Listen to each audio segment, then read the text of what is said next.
Good morning, everyone, and welcome to my podcast. My name is Lynette.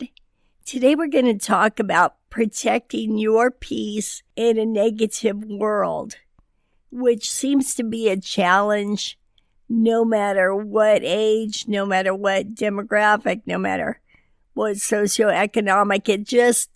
Life comes at you from all directions. You can wake up feeling really good, and then it takes a phone call or unexpected bill or whatever the situation is. So it's balancing that and still protecting your peace. With that being said, first of all, I want to go over about, and we talked recently about, how other people can affect your peace.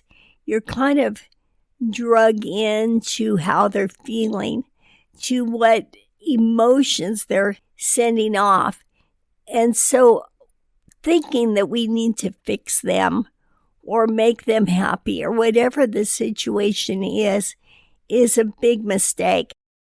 I mean, you can care about them and you can wish them the best, but it's not your job to bring someone out of their funk. If you have something important that you think might help them and you want to say it to them, that's fine. But remember, you have to protect you. Everybody's going to go through things. You are, other people are, and you can be there for them. Sometimes people just simply need someone to talk to. But you don't need to be so consumed that their mood not only affects you, but to the extent where you feel like you need to fix it for them. I know I myself was guilty of always being a fixer. If a friend lost her job, in my head, I'm thinking, oh my gosh, who do I know that's hiring? And I realized, why was I doing that? First of all, we're all here in this life to learn lessons. Part of being here is to learn. And if we stifle somebody from learning their lesson because we try to carry the load for them, then they're actually missing out on something significant that they need to learn. Like I said, you can be there for someone, and you should be there for someone and support them. But just like a therapist, you think they're helping you a lot, and they are. But what they're really doing is letting you work it out yourself, within yourself. The therapist doesn't have the answers any more than I would or you would for somebody else. But they're given the opportunity to figure it out. And I think as a friend, a confidant, a parent, a sister, a brother, whatever, to be there and just listen, to let somebody bounce things off of them, is priceless. Which brings me to another interesting thing. When I started this podcast, I initially started it with the intent to make somebody else's life a little easier who may have been just diagnosed with something like I was, something devastating that you think is going to affect or even interfere or take away your entire life. So that's how I started. So I broke it down piece by piece, starting with my diagnosis. And every time, and I didn't intend for this to happen, but every time I'd make a podcast, I would feel a little bit better. I think because just saying it out loud, letting it go, taking it off my shoulders was helpful, and it is amazing. I had no idea that by doing that, this was going to be such a healing thing for me. It was truly a benefit that I did not expect. But we're going to get back on track as far as finding peace in a negative world. And I think part of that is waking up with gratitude. Well, first of all, recognizing that when you are going through difficult times, that it's there to teach you a lesson.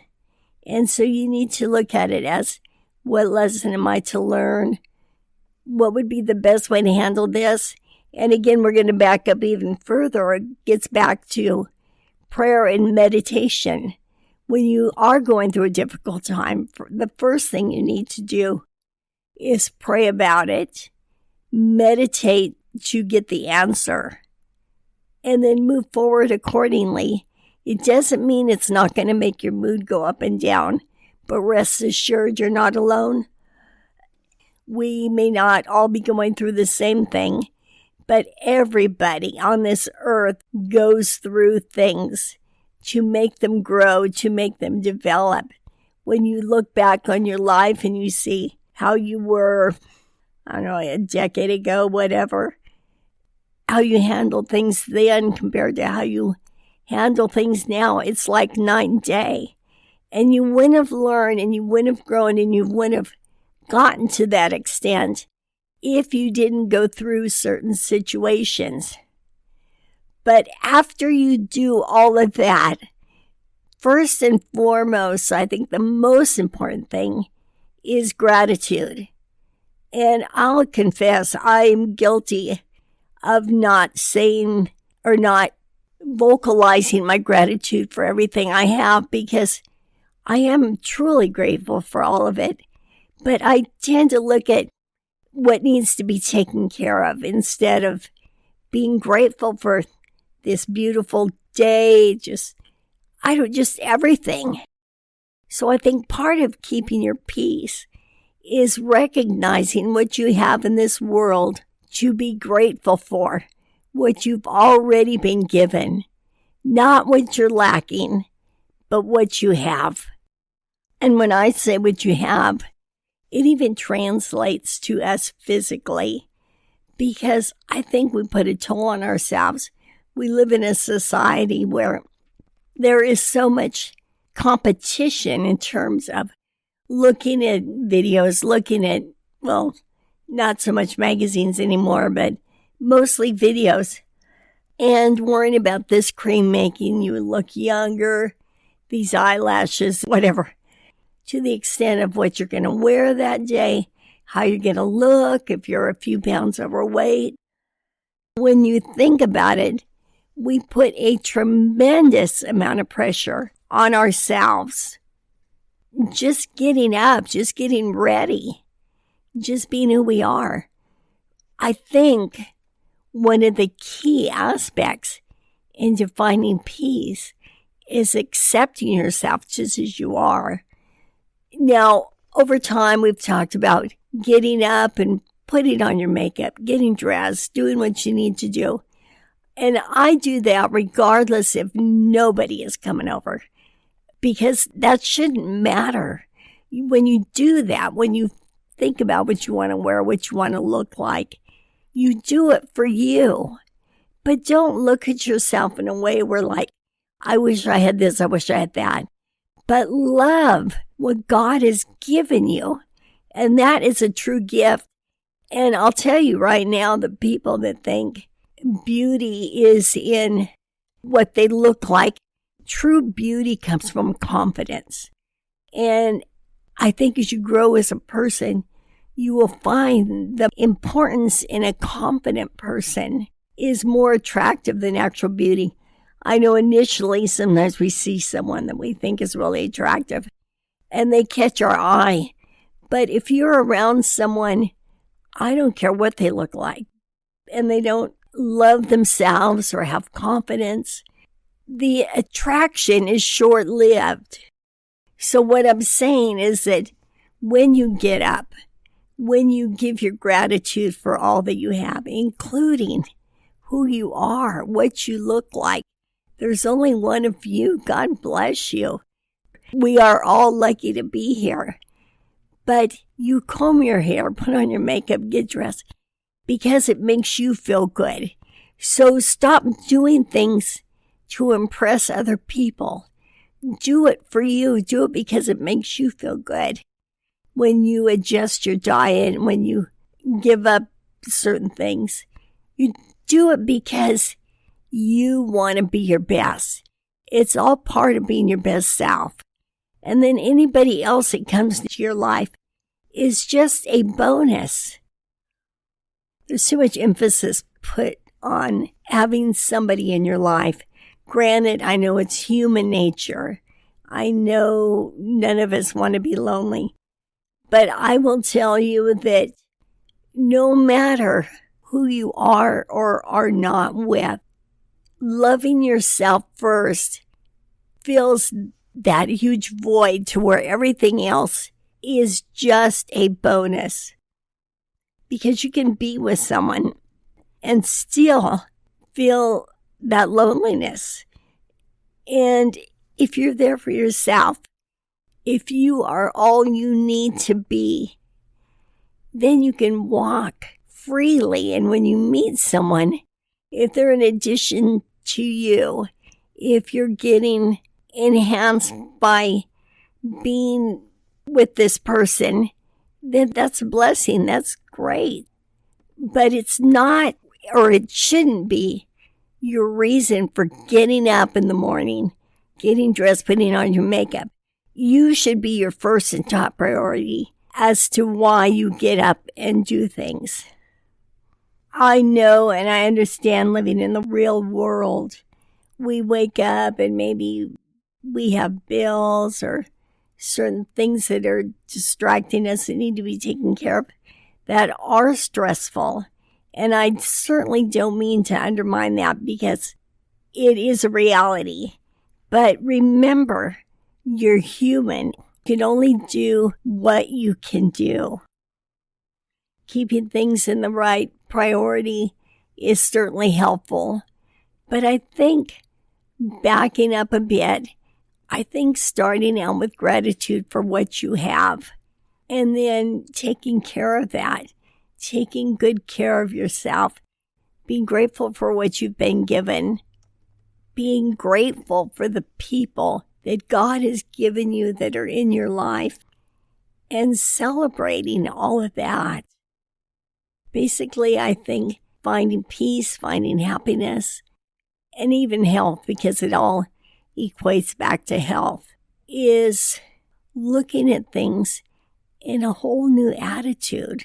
Looking at things with gratitude, looking at things as a blessing, looking at the people in your life as a blessing.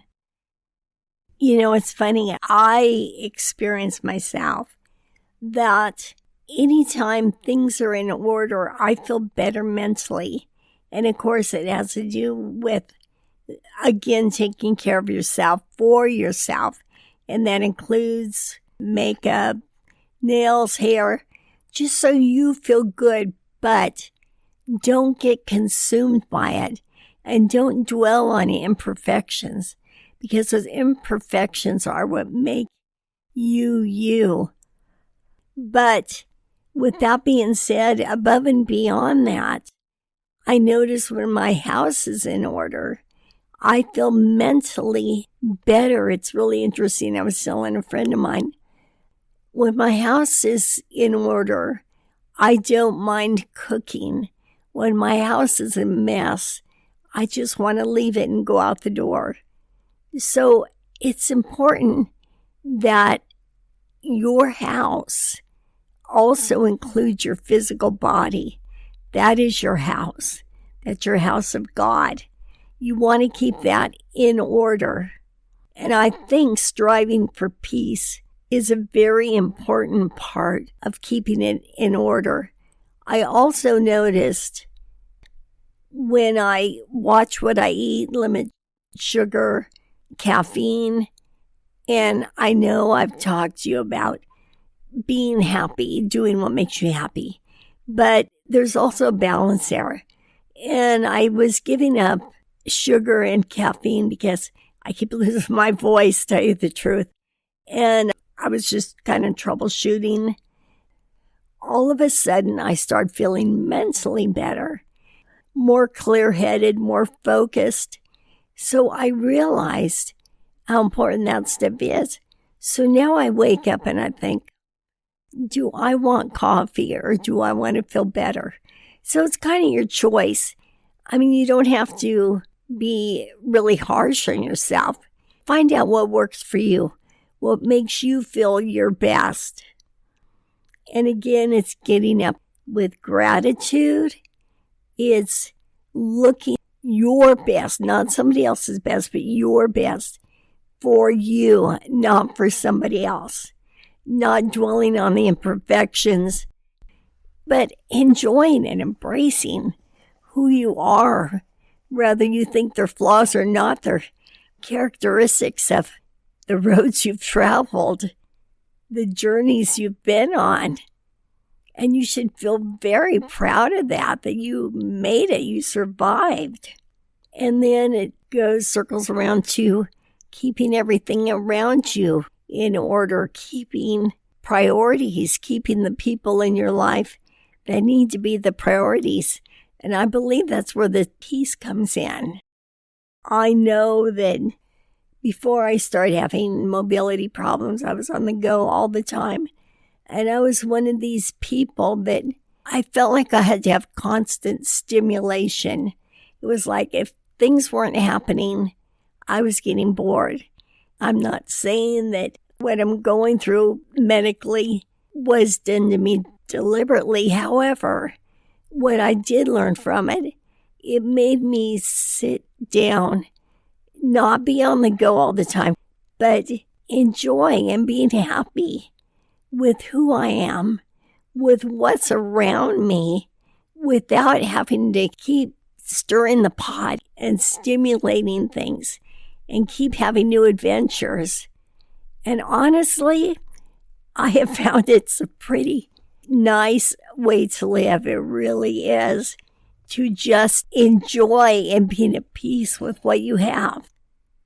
I know we all have goals and we do like those positive changes, but you don't need to keep stirring the pot and making drama type changes, because that brings stress and that takes away from your peace. At first, it might give you a little adrenaline to where you feel like, oh, good, things are changing, moving.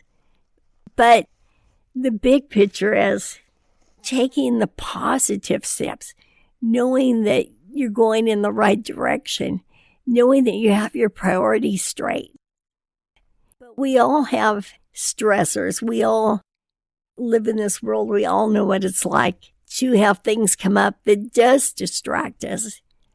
But I think as you find more of the peace in your own head and you take care of yourself and love yourself more, you will figure out ways to do it without being so stressed. You will figure out ways to take care of what you need to take care of without feeling so stressed about it. But what's even more of a blessing is that when you pray about it and meditate on it, you will get ideas how to take care of certain things that you have never thought of. So in closing, I just want to remind you, it's not your job or your responsibility to carry the load and block someone from going through what they're going through. Let them learn their lessons, but be there for them if they need to vent or talk or whatever the situation is. Because I know sometimes it hurts to see people we care about go through things. So we try to take it away almost, but then we're robbing them of a lesson that perhaps they need to learn. I mean, you have to weigh out the situation. Of course, there's always exceptions. If there's something that they need help in and you feel that it's necessary, that's a whole nother thing.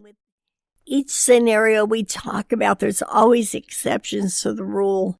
So you have to figure it out within yourself. But aside from that, not only keeping the people around you as a priority, but keeping yourself is your top priority. God is, of course, the top priority, but we are second to that. And in doing so, we need to love ourselves. And we need to love everything about us, what we think is a blessing and what we think is a flaw. And then when we dress because you have pride in yourself, because you want to look good for you, not for anybody else. So take away that thought of what you're doing has to be done to impress someone else, but instead let your authentic self shine through. Let your personality of who you are be the one to come forward and feel good about you. With that being said, I hope you have a great week, and I will talk to you next week. God bless you. Bye-bye.